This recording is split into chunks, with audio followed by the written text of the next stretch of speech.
Hello, thank you very much indeed. We've got you.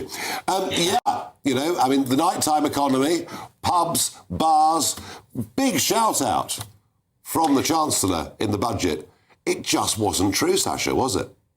So, Nigel, rewind a bit further, actually, and I was at the Labour Party manifesto launch in Manchester, and she told the audience that was made up of her now cabinet and the world's press that she was going to be the Chancellor of Business and Growth, and she couldn't be further from the truth.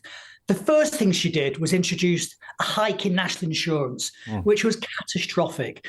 But the whole time she said, look, to my industry, I'm going to support you with the business rates reform. So I'm going to look after the small guys, the pubs, the cafes, the small independent restaurants on the high streets, reform the business rates that are broken. And I'm going to go after the big boys with the Amazon warehouses and the parcel forces of the world. We thought, great, okay. And then the clip you've just showed now, she stood at the dispatch box and announced this thing. And we thought, well, do you know what? She's kept to her word. And then my phone lit up within an hour. People started to put the numbers in, and pubs increased on average 76%. Hotels, shockingly, 115%. Right. So let me get this straight. Labour wins a landslide victory, promises to be the party of business and growth, and less than a year later, one of their own former donors is on national television, literally praying for a leadership contest. Not hoping, not suggesting, praying to God for Keir Starmer to get the boot. You couldn't write this stuff if you tried. Welcome to Brit Hour, where we're diving headfirst into the absolute circus that is Labour's current crisis. And trust me, by the end of this video, you'll understand why even the people who paid to get them elected are now demanding refunds. But before we get into this glorious mess, smash that subscribe button and hit the bell icon, because British politics right now is moving faster than Rachel Reeves backtracking on a tax policy, and you don't want to miss a second of it. So here's the setup. Sacha Lord, entrepreneur extraordinaire, former Labour donor, and ex-advisor to Andy Burnham, you know, the Manchester mayor who looks like he's perpetually one disappointing pint away from starting a revolution, goes on GB News with Nigel Farage, of all people, and absolutely tears into Keir Starmer's government. And I mean tears into them. We're talking full, scorched earth, burn the bridges, salt the fields kind of rant. The kind of rant that makes you wonder if he's been storing up grievances in a little notebook labeled, "Things I'll say when I finally snap." And snap, he did. Now, let's talk about Rachel Reeves, shall we? The self-proclaimed Chancellor of Business and Growth. Remember that?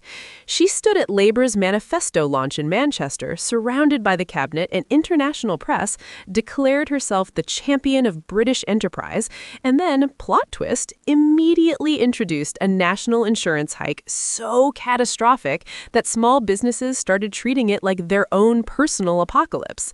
It's like announcing you're the new captain of the Titanic and your first order of business is ramming it into another iceberg just to make sure the first one wasn't a fluke.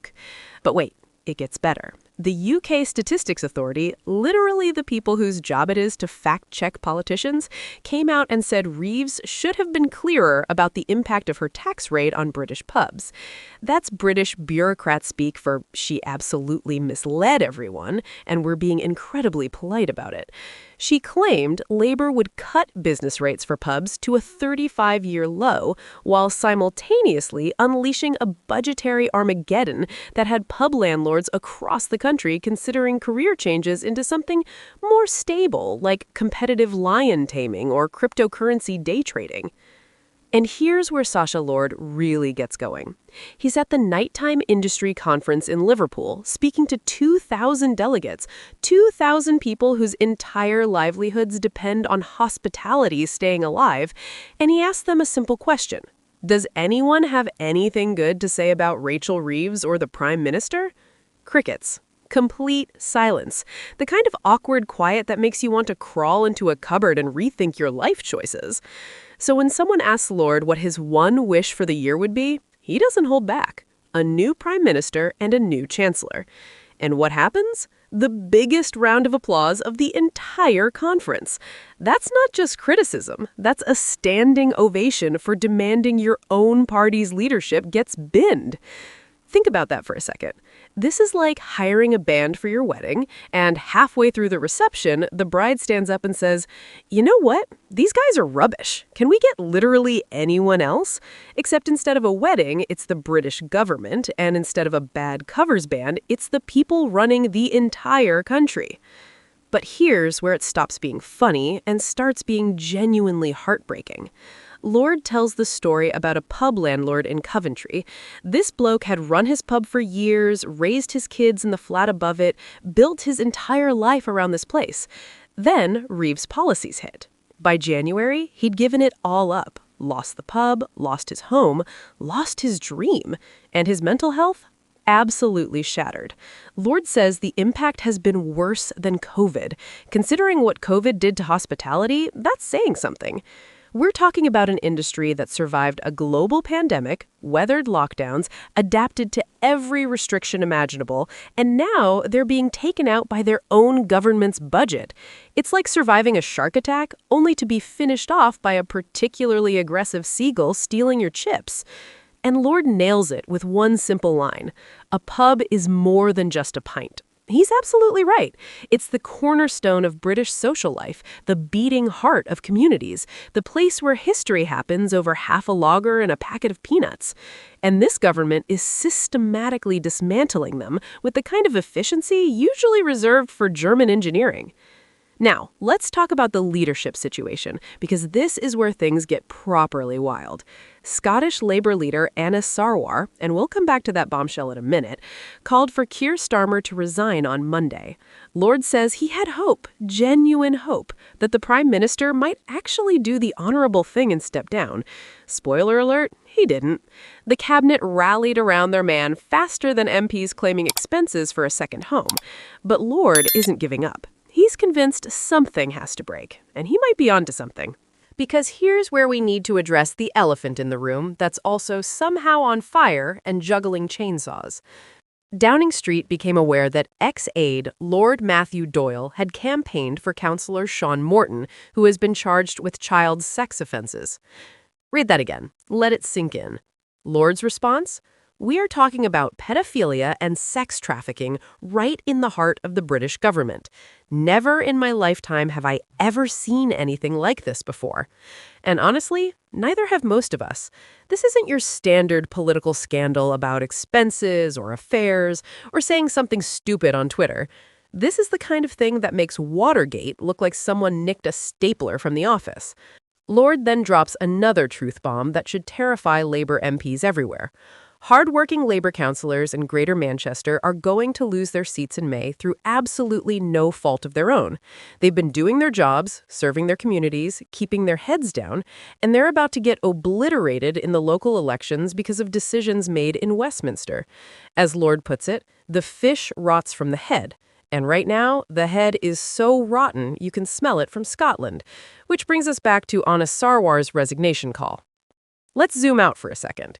Labour won a massive majority less than a year ago on promises of competence, stability, and being the adults in the room after years of conservative chaos. They were supposed to be different, better, more trustworthy. Instead, they've managed to alienate their own donors, decimate entire industries with disastrous policies, backtrack on promises faster than you can say manifesto commitment, and now face calls for leadership elections from within their own ranks.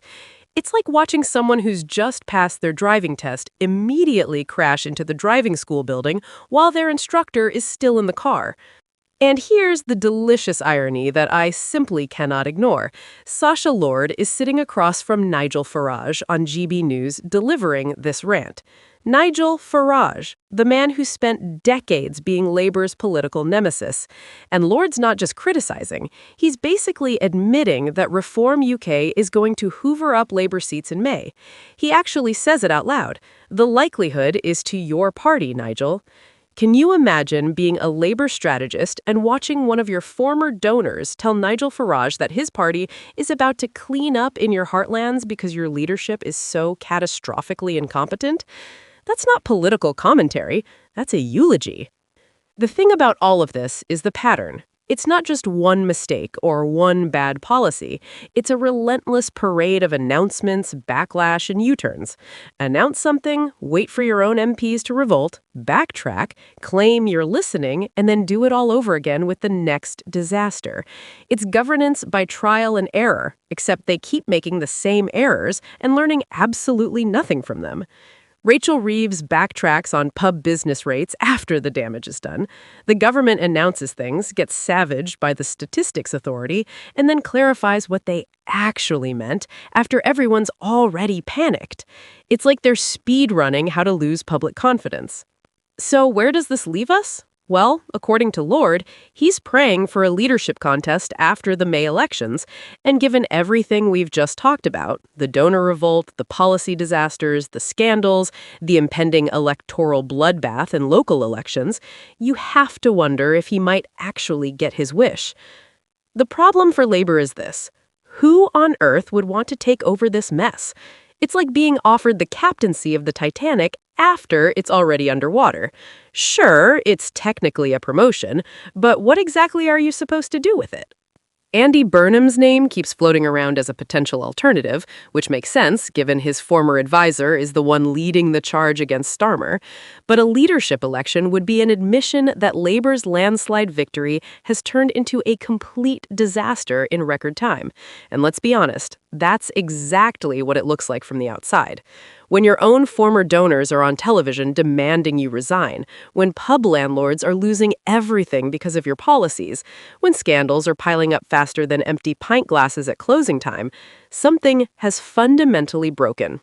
The fish rots from the head, as Lord says, and right now, Labour's head is looking pretty rotten indeed. Whether Starmer survives until May is anyone's guess. Whether Labour survives the local elections with their majority intact is an even bigger question. But one thing's for certain, we're watching political chaos unfold in real time, and it's absolutely riveting television. Thanks for watching Brit Hour. This has been a wild ride through Labour's current crisis, and trust me, it's only going to get wilder from here. What do you think? Is Starmer done? Should there be a leadership election? Drop your thoughts in the comments below.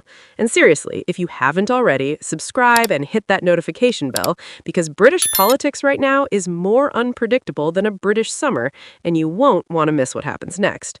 Until next time, stay sharp, stay informed, and remember, the fish always rots from the head. Cheers!